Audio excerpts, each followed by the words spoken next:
सुनने में कड़वी मगर पूरी तरह सत्य बातें।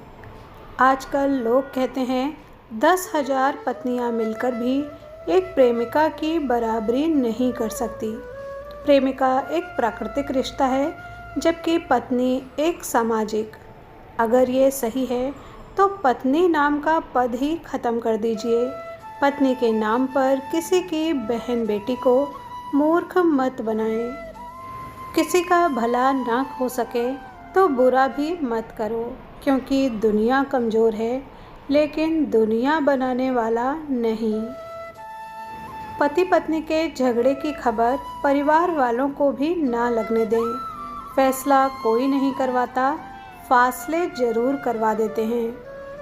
मर्द कहता है अपनी बीवी से, अगर सारी बातें अपनी माँ से पूछकर करोगी तो घर तो टूटेगा ही।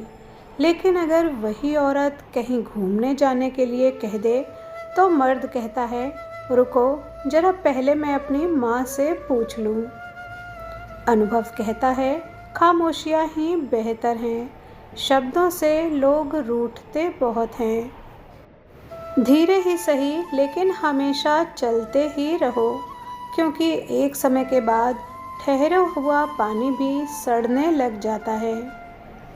आप अपने शब्दों को चाहे कितनी भी समझदारी से बोलिए, लेकिन सुनने वाला अपनी योग्यता और अपने मन के विचारों के अनुसार ही इसका मतलब निकालता है। जिस जगह तुम्हें तुम्हारे महत्वहीन होने का एहसास हो जाए, उस स्थान को बिना अपमानित हुए छोड़ देने में ही सम्मान है।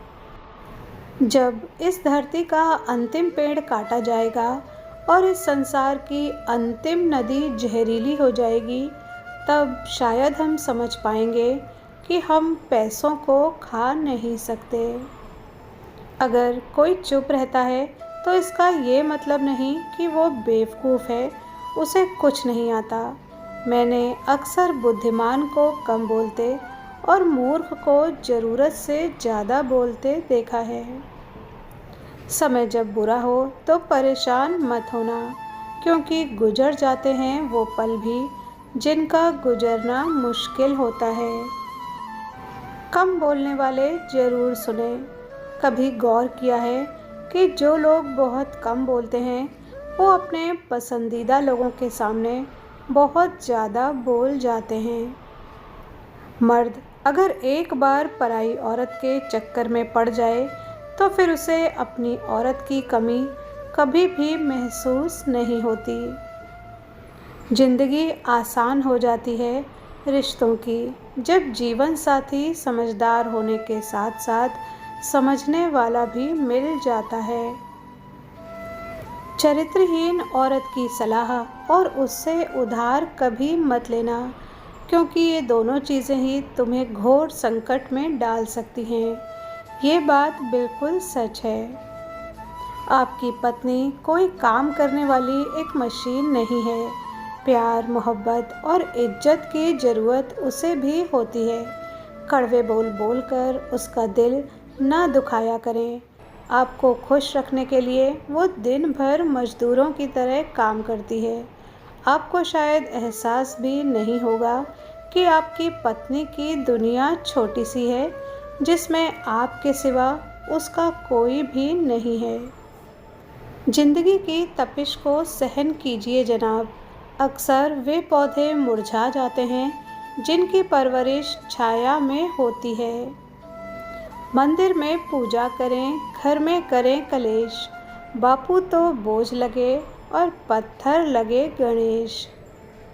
चुप जाती हैं बातें कभी कभी, कभी लहजे मार जाते हैं। गैरों से ज़्यादा यहाँ हम अपनों से हार जाते हैं। जो लोग बुद्धि को छोड़कर भावनाओं में बह जाते हैं, उन्हें हर कोई मूर्ख बना सकता है। वो भी क्या समय था जब किसी को स्टेशन छोड़ने जाते थे तो भी आँख नम हो जाती थी। अब तो शमशान में भी नहीं भीगती। जन्म और मृत्यु अब महंगे हो गए हैं। सिजेरियन के बिना कोई आता नहीं और वेंटिलेटर के बिना कोई जाता नहीं। कैसे हो पाएगी अच्छे इंसान की पहचान। दोनों ही नकली हो गए, आंसू और मुस्कान। माँ बाप की ज़िंदगी गुजर जाती है बेटे की ज़िंदगी बनाने में, और बेटा फेसबुक व्हाट्सएप पर लिखता है माई लाइफ माई वाइफ। बहुत परेशान था मैं अपनी ज़िंदगी से, फिर याद आया रब को सब्र बहुत पसंद है। गीता में श्री कृष्ण ने कहा है, जो लोग तुम्हारी बुराई करते हैं करेंगे, चाहे तुम अच्छा करो या बुरा, इसलिए शांत रहकर अपना कर्म करते रहो।